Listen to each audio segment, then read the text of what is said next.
है प्राचीन भारत में विवाह प्रणाली पर प्रकाश डालिए।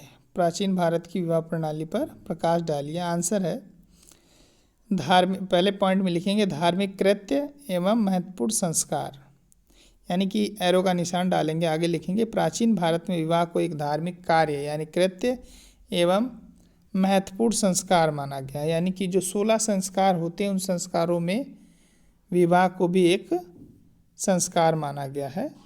दूसरा है 8 प्रकार के विवाह।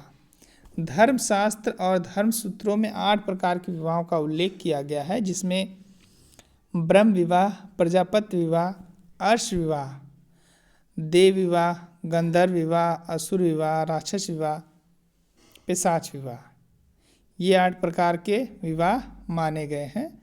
और इसमें अगले पॉइंट में आएगा 4 को ही धर्मानुकूल माना गया है, एरो का निशान डालेंगे। और उसमें से 4 विवाह जो ब्रह्म विवाह सर्वोत्तम विवाह माना गया है, दूसरा है प्रजापति विवाह, तीसरा है अर्श विवाह और चौथा है देव विवाह। यहाँ पे गंधर्व विवाह लिखा गया है गलती से, और चौथा है देव विवाह। ये चार विवाहों को अच्छा माना गया है, धर्म के अनुकूल माना गया है। और अन्य जो 4 विवाह जो हैं, जैसे असुर हो गया, गंधर्व हो गया, राक्षस और पिशाच विवाह, इनको धर्म के अनुकूल नहीं माना गया है। और अगले पॉइंट में लिखेंगे कि भारतीय समाज में विवाह के विभिन्न तरीके या प्रणालियों का अनुसरण किया गया है, यानी इन 8 विवाहों के अतिरिक्त भी भारत में अन्य प्रकार के विवाह प्रचलित हैं, जैसे अंतर्विवाह।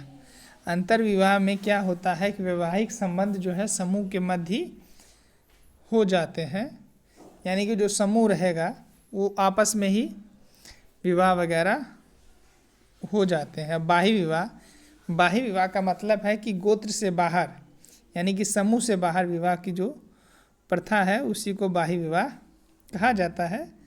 अगले पॉइंट में लिखेंगे बहुपत्नी, अर्थात कई स्त्रियों से भी विवाह की पद्धति जो है भारत में प्रचलित है। और बहुपति अर्थात एक स्त्री के कई पति होने का भी प्रमाण हमको हमारे ग्रंथों में मिलता है, जैसे कि द्रौपदी महाभारत का प्रमाण हमको मिलता है जिसके 5 पति थे। और अगले पॉइंट में आएगा कि समान गोत्र के सदस्य आपस में विवाह नहीं कर सकते थे। समान गोत्र के जो सदस्य होंगे आपस में शादी नहीं कर सकते थे। और लास्ट में लिखेंगे ब्रह्म विवाह का सर्वोत्तम माना गया है, जिसके अंतर्गत लड़की का पिता लड़की हेतु योग्य वर का चुनाव करता है। तो ये सारे पॉइंट आराम से लिख के नंबर हासिल किए जा सकते हैं कि विवाह जो है, अगर इसकी व्याख्या दोबारा से की जाए तो विवाह को एक महत्वपूर्ण धार्मिक कार्य और महत्वपूर्ण संस्कार माना गया है।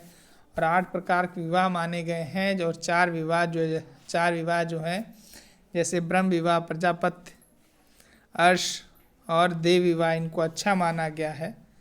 और अन्य जो 4 विवाह हैं उनको अच्छा नहीं माना गया है। और भारतीय समाज में विवाह के अनेक प्रकार मौजूद थे, जैसे अंतर्विवाह भी थे, बाह्य विवाह, बहुपति, ये सारी विशेषता भारत के समाज में मौजूद थी।